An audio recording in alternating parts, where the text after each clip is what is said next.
nag suñu ñàkk am bi nag dañuy tànn lu ñuy jël. waaw vraiment dañuy tànn lu ñuy jël. tàmm yu ñuy jël ak yu ñu dul jël loolu mooy dëgg. waaw ku la xamal. bu te mën na à chaque instant mën na doon sa noonu.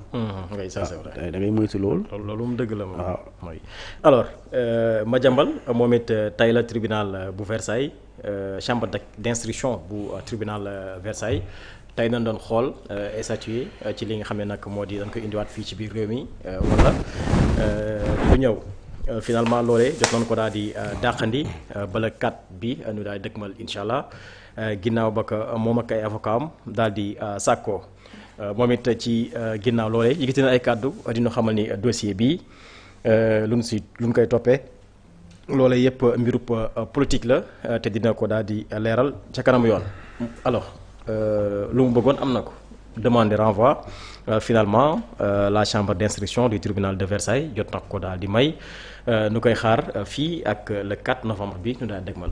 waaw d'accord ma si lu mu wax que ne c'est un dossier politique. Je suis pas d'accord. Pour une raison toute simple. Si là dossier politique mooy ñu woo la.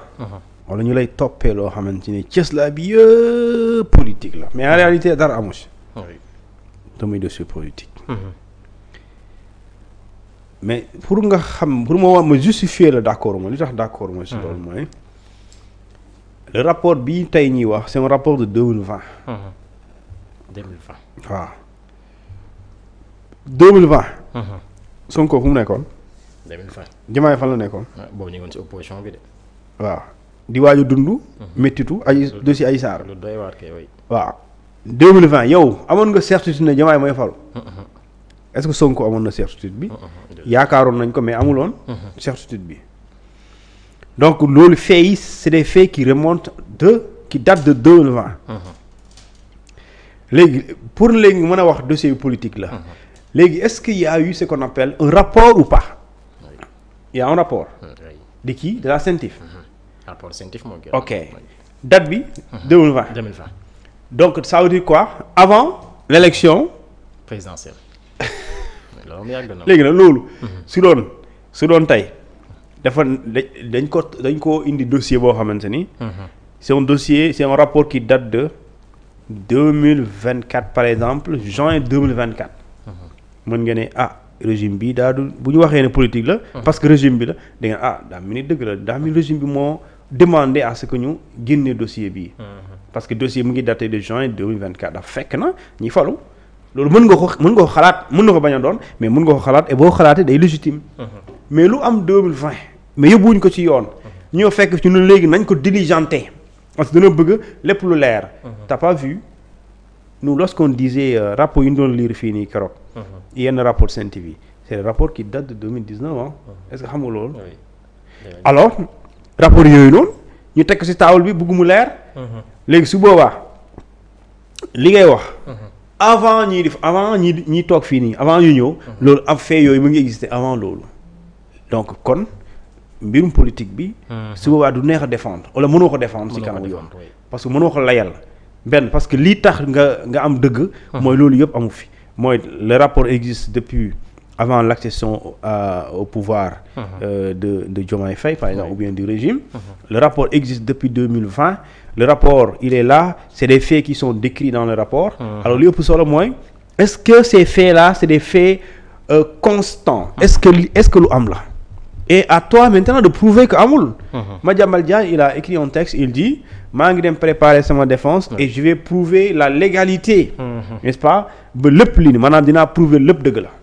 donc foofu et loolu moo am solo prouver lépp dëgg la ci kanamu yoon. mooy dañ lay tuumaal dara indi la preuve indi les factures c'est aussi simple que ça. un juge c'est quoi il se fonde sur des documents yoo xamante ni jàpp na ne dëgg la bu gisee na doy na ko et dafa njoxtoon ne jaarul yoon. et que bu ñu vérifier gis nañ ne lépp jaar na yoon mais en réalité mais lu mu lay doyee.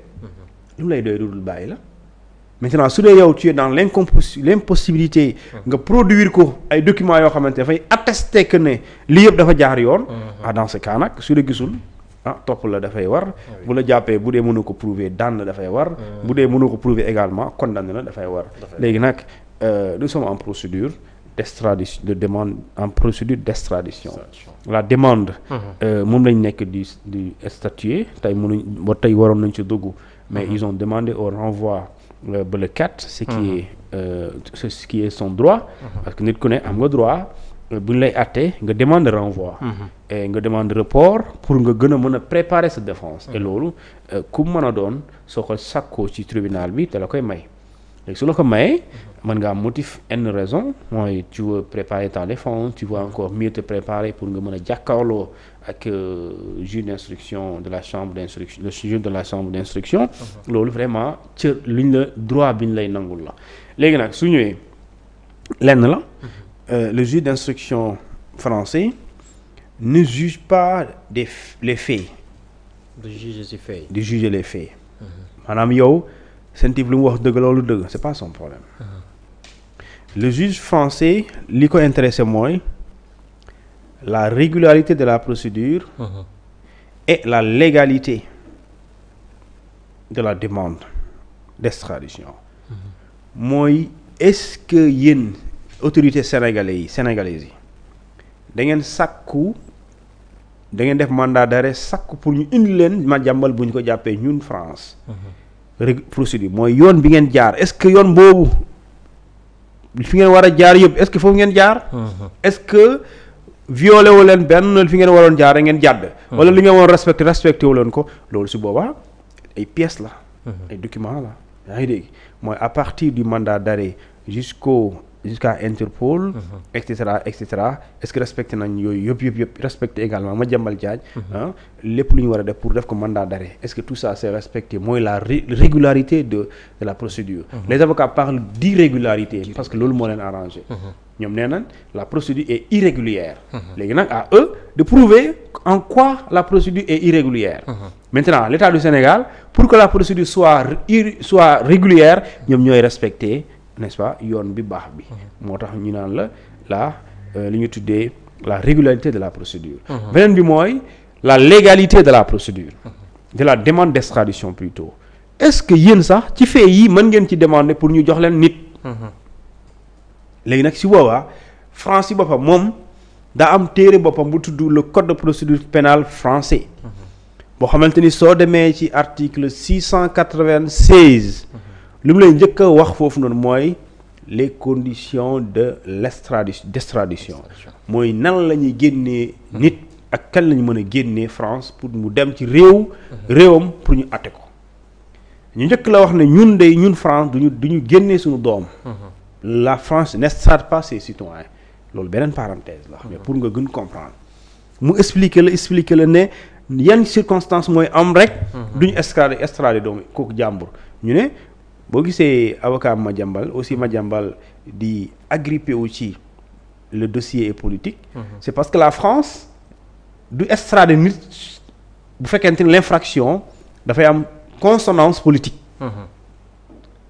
bu dee France li lay toppee dafa jàppale si une infraction si une affaire politique. du la extrader. et loolu du wax rek ngay wax ñu ne l'infraction est politique il faut mu am fait yi matérialisé ne si l'infraction est politique. par exemple tey. nga nekk un opposant nga nekk ci réew mi ñu lay persécuter nga daw ba foofu nga rëcc ñu ne mandat d'arrêt nañ dellu bu dee gis nañ ne li ñu koy toppee mbirum politique kese la France du la delloo yaa ngi dégg maintenant comme ni mu la ko waxee Sénégal mooy prouver que ne effectivement c'est le dossier n'a rien de politique. C'est un dossier qui date de 2020 d'accord c'est un rapport de la CENTIF qui a été produit même par cette équipe bi ñëw ñu élire leen ñu nommé leen par président Diomaye mais ñi produit rapport CENTIF bi ñeneen membre OFNAC la ñu woon donc tey bu ñu leen di def loolu bu ñu def rapport bi ñun xamuñu woon sax ndax dañuy falu. oui ça c'est vrai. waaw léegi loolu parce que on peut pas modifier les faits. par le passé quoi mënoo ko. mënul nekk alors donc yooyu la quoi léegi nag su boobaa ci la ñuy discuter est-ce que di war nañ ci sukkandiku rek pour jox leen jébbal leen les autorités judiciaires sénégalaises. Et ça veut dire que donc le juge français ne statue pas sur le fond du dossier. Mais statut d'ailleurs mën nga ko tuddee sax forme. Mooy la régularité de la procédure et la légalité de la demande d'extradition. Maintenant bu li yëpp jaaree yoon après ci la ñuy joxe un avis. L'avis favorable, le juge donne un avis favorable.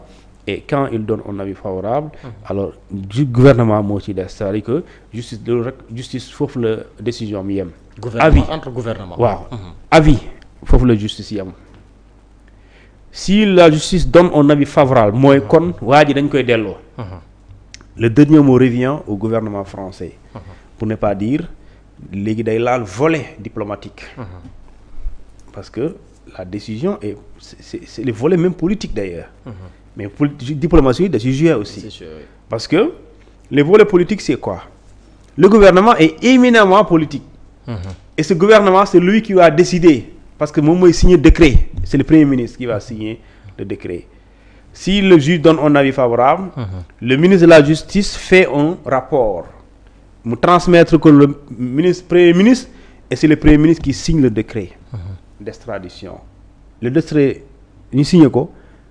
Ñu organiser en complicité en collaboration plutôt avec l'État du Sénégal pour ñu trouver d'accord ci benn date ak heure yu ñu leen koy jébbalee léegi ça veut dire que donc après justice bi mooy procédure judiciaire bi alors bienvenue lu ñu tuddee l'intervention du gouvernement parce que gouvernement bi mooy def rapport bi le ministre de la justice bu defee rapport sur loolu mu jox ko premier ministre mooy signer le décret d'extradition et su boobaa foofu la mbiri politique du duggee c'est-à-dire que donc ce sont les autorités gouvernementales ñoo am le dernier mot c'est-à-dire que donc même le président français boo mu sax dina ci am rôle parce que tey un président on ne peut pas décider le gouvernement mënul décider loo xamante ni président yëgu ko. ça veut dire que donc loolu moo tax ma ne le gouvernement est éminemment politique et loolu su boobaa da ciy jouer. léegi nag loolu c'est une procédure et je pense que les jours à venir on verra lan mooy doon. c'est ce que l'avis sera favorable ou défavorable. mais bu dee si wàllu irrégularité. est-ce que foofu aussi yaakaar nga Madiambal mën na am lu mu bëgg. Par rapport ak ni procédure bi demee dañ ko convoqué mu génn réew mi ci anam boo xam ni dafa doy waar. Le ministre de l'intérieur jël ay arrêté ak sanctions yi nga xam ne jël na ko le juge aussi d'instruction pôle judiciaire financier moom it daal di lancé ab mandat d'arrêt est-ce que foofu yëpp mën nañu xool ni peut-être fii am na rëq-rëq bu si am boobule procès Madiambal war ko mën a gagner. waaw bon je pense pas. parce que tey. ci condition déjà le juge français moom li xew Sénégal du loolu moo ko intéressé le juge français li ko intéressé mooy yow yaa ngi ci territoire français yoonu Sénégal moo la topp nee nañ dangaa loolu Sénégal di reprocher ils ont juge français mu ngi ko tiim maa le pôle judiciaire lu mu yoree contre Madiambal Diagne justice française yor na ko te bu ñu koy laaj dañ koy yore nii di xool léegi yow ñoom dañuy xool ne ñun suñu justice réew France nee na condition yu ñuy joxee nit doomam condition yaa ngi nii léegi est-ce que état au Sénégal est-ce que remplir na condition yooyu ñu ne lan mooy condition ñu ne bu dee mbirum politique la demal nga dem julli ji duñ la ko jox ñu ne tontu la est-ce que mbirum politique la ñu ne lan mooy mbirum politique ñu ne bu fekkente ne prétexte bi politique la te mais en réalité kenn defoo dara kenn waaye dañ laa tuumaal ñu ne waa ji nee na dañ ko toppee mbirum politique waaye yéen lan la ñuy toppee sax ñu ne c'est un rapport de la CENTIF qui date de 2020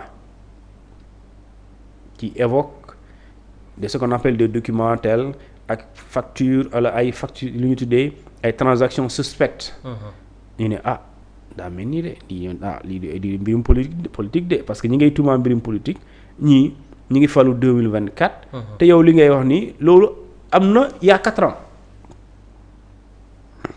benn ñu ne loolu ñu évacuer ko beneen bi ñu ne est-ce que yow faits yu ñu lay toppee. est-ce que c'est des faits réprimés par la loi française su dee ci droit international ça c'est le principe de ce qu'on appelle de la double incrimination. est-ce que ñu ngi koy tere seen réew d'accord Sénégal da koy tere mais est-ce que France da koy tere. ñu ne waaw da koy tere. parce que France day tere blanchiment de capitaux. Présumé ou pas la France day lutter contre le blanchiment de capitaux contre la corruption. ñu ne boobu mat na beneen bi mooy ñu ne est-ce que yow loolu ay garantie la loolu état au Sénégal mooy joxe garantie. parce que bu ñu la nee est-ce que di nga organiser un procès juste équitable. état au Sénégal mooy jaare garantie bi. oui on va lui assurer un procès juste équitable et tous ses droits seront respectés. alors beneen bi mooy ñu ne bokk na ci en tout cas ñu ne yéen est-ce que doo leen ko torturer. loolu état moo koy garantie benn karawam du dagg. état mooy garantie loolu. parce que état moo koy assurer sécurité moo koy surveiller. wala ñu ne est-ce que yéen sax soo leen ko jàppee nii. soo leen koy daa su dee moo ko def mbaa doo leen ko tëj peine capitale. loolu yomb naa lijjanti Sénégal amul peine de mort. la peine capitale c'est la peine de mort. la peine la plus sévère au Sénégal bu gën a diis ci Sénégal fii jamono ji ci loi Sénégal mooy la réclusion criminelle à perpétuité. mooy ñu tëj la sa giiru dund waaye kenn du la rey. te am na fooy toll sax. mën nañ la génnee. mais boobu mooy bu gën a sévère bi maanaam kenn du la rey moom. mais buñ la waxee kañ ngay génn jàppal ne waxal ne xaw ma. mën nga désespérer parce que xamuloo waaye mën nga un jour yàlla mën na ñëw ñu génnee la. mais mooy moo gën a sévère donc da ngay gis ne kon la peine capitale n'existe pas au Sénégal. tey réew bi def peine de mort bu dawee dem France. kooku mënuñ ko génnee réewum France. bu fekkee ne li ñu koy toppee buñ ko daanee loolu lañ koy teg. kenn du ko yóbbu. ban réew moo am fii peine de mort. Mauritanie amu ko. wala ñoom charia la ñu am na réew yi ak appliqué peine de mort par exemple. su dee réew boobu bu doomam demee France. quel que soit lu mu def duñ ko delloo. parce que peine capitale moo ko waral. léegi nag su boobaa problème bi nag aussi c'est pas parce que demuloo rek. que ne yow dafay yoon mu dalay bàyyi. même bu fekkente ne demoo ci réewum Sénégal. mën nañ la topp mbir yooyu ci réewum France. mais loolu tollooguñ fa. léegi nag nañu toog si xam tout dépend de ce qu'on appelle de l'avis favorable. Oui. Est-ce que justice day joxe un avis favorable. ou bien un avis défavorable. Alors le gouverneur de la région de Dakar moom it